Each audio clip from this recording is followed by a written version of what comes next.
விடுதலை 2 படம் பார்த்தேன். செம்ம சூப்பரா எடுத்து வச்சிருக்காங்க. ஸோ சூரி படம் நடிச்சு வந்தாக்க, இங்க விஜய் சேதுபதி தான் ஹீரோவா பார்த்தீங்கன்னாக்கா அதிகம் ரோல்ல காமிச்சிருக்காங்க. உண்மையாலுமே பாடல் வரிகள்லேருந்து, மியூசிக்லேருந்து நல்லா சூப்பராவே இருக்கு. எனக்கு நான் ஆரம்பத்துல பார்த்தீங்கன்னா, இந்த படத்த பார்க்கும்போது, என்னடா இது வந்து காமெடி படமோ, ஒரு லவ் படமோ அப்படிதான் பார்த்தீங்கன்னா சூர்யா அவர்கள் நடிச்சிருப்பாரு அப்படின்னு நினைச்சேன். பார்ட் 1ல. ஆனா பார்ட் 2ல பார்த்தீங்கன்னா டோட்டலாவே சேஞ்ச் ஒர்க் பார்த்தீங்கன்னா டோட்டலா மாறி போய், அவர் ஒரு காமெடி நடிகர்லாம் போய் பார்த்தீங்கன்னா மிகப்பெரிய ஹீரோவா பார்த்தீங்கன்னாக்கா அவதாரம் எடுத்த மாதிரி பார்த்தீங்கன்னா இருந்தது. நான் அந்த படத்தை நான் பார்க்கும்போது என்னடா இது சூரிக்கு இவ்வளோ பெரிய கேரக்டர் கொடுத்துருக்காங்களே அப்படின்னு நினைச்சேன். ஆனா வெற்றிமாறன் இந்த படம் எடுக்கிறதுனால சூர்யா அவர்கள் பார்த்தீங்கன்னா ஹீரோவா நடிக்கிறாரு, அதனால பெரிய ஹிட்னு பார்த்தீங்கன்னா நினைச்சிருந்தேன். ஆனா சூரிக்கு அவர்களுக்கு தனித்துவமாவே ஒரு ஹீரோன்ற கெட்டப் பார்த்தீங்கன்னா உண்மையாலே பொருத்தமா நல்லா அழகாவும் இருக்குங்க. அது நம்ம மறுக்கவும் முடியாது. அதே மாதிரி தான் விடுதலை 2 படம் வந்தது. விடுதலை 2 படத்துல பார்த்தீங்கன்னாக்கா அது விஜய் சேதுபதி பார்த்தீங்கன்னா சூர்யா அவர்கள் கைது பண்ணுவாரு. ஏன் கைது பண்ணாரு, என்ன எதுக்கோசம் கைது பண்ணாருன்றத சுத்தமா காமிச்சிருக்கவே மாட்டாங்க. விஜய் சேதுபதி லைஃப்ல அப்படின்னா நடந்ததுன்றதை நம்ம சொல்லவே மாட்டாங்க. ஆனா பார்ட் 2ல விஜய் சேதுபதி அவங்க ரோல்ல என்னென்னலாம் சொல்லியிருக்காங்க, என்னெல்லாம் பண்ணியிருக்காங்கன்றது நம்ம சூப்பரா பார்த்தீங்கன்னா எடுத்து சொல்லியிருக்காங்க. அது நம்ம பார்க்கும்போது அவ்வளவு சூப்பரா இருக்கு. விடுதலை 2ல விஜய் சேதுபதிக்கு அதுலயே லவ் கொடுத்துருக்காங்க, அரசியல் கொடுத்துருக்காங்க. எனக்கு விஜய் சேதுபதினா அரசியல் பக்கமே தலை வச்சு படுக்க மாட்டாரு, ஏன்னா விஜய் சேதுபதி அவர்கள்.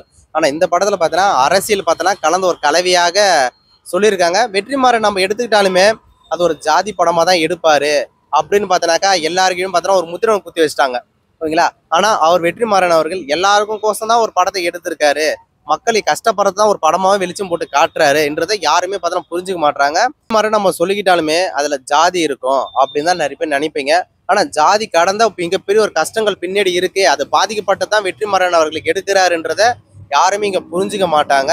அப்படி ஒரு படம் தான் பார்த்தீங்கன்னாக்கா தொடர்ச்சியாக எடுத்துட்டு வந்திருந்தாரு. அவர் படம் எல்லாமே செம்ம ஹிட். காரணமே பார்த்தீங்கன்னாக்கா பிறப்பால் ஒருத்தவங்க ஒசந்த ஜாதின்னு சொல்லக்கூடிய சில தற்கூறிங்க பார்த்தீங்கன்னாக்கா சொல்றத இவர் வெளிச்சம் போட்டு பார்த்தீங்கன்னாக்கா வெற்றிமாறன் காமிக்கிறாரு. அதனால சூப்பராக தான் எடுத்து வச்சிருக்காங்க ஒவ்வொரு படமும். ஸோ என்னடா விடுதலை 2ல கேஸ்ட் இருக்குன்னு நினைச்சனாக்கா உண்மையிலுமே கேஸ்ட்லாம் கிடையாது. ஆனா அரசியல் இருக்கு. விஜய் சேதுபதி அவர்கள் அவருடைய உண்மையாலே லைஃப்லயே பார்த்தீங்கன்னாக்கா அரசியல் பக்கமே தலை வச்சுட்டு படுக்க மாட்டாரு. ஆனா இதுல அரசியல் பற்றி அழகா சூப்பரா பேசியிருக்காங்க, தெளிவாகவும் பேசியிருக்காங்க. ஸோ எல்லாருக்கும் புரியுற மாதிரி பார்த்தீங்கன்னாக்கா நடந்திருக்கு. அப்படியே படம் நல்லா இருக்கிற படமும் நல்லா இருக்குதுன்னு சொல்லுங்க. நல்லா இல்லாத படமும் நல்லா இருக்குதுன்னு சொல்லுங்க. ஏன் சொல்ல வரேன்னா, ஒவ்வொரு டைரக்டரும் ஒவ்வொரு ப்ரொடியூசரும் கஷ்டப்பட்டு எடுக்கிறாங்க. அவங்களுக்கு நீங்களும் வளர்த்து விடுங்கன்னு தான் சொல்றேன்.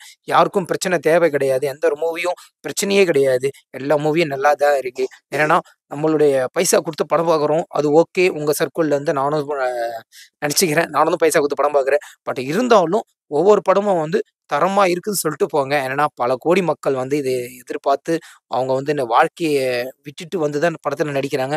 அவங்களுக்கும் ஒரு வாழ்க்கை இருக்குது சினிமா துறையில. அதனால வேண்டுகேட்டு நான் கொள்கிறேன். உங்களுடைய பிளாக்கி.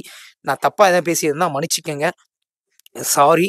உங்களுடைய நீங்க போய் படத்த பார்த்துட்டு நம்ம ஆல் வீடியோஸ்ல வந்து நீங்க சேனல் பப்ளிக் ரிவ்யூ சொல்லும்போது கமெண்ட் பாக்ஸ்ல கமெண்ட் பண்ணுங்க. என்னென்ன உங்களுக்கு மைனஸ் இருக்குதோ படத்துல அது எல்லாமே கமெண்ட் பாக்ஸ் கமெண்ட் பண்ணுங்க.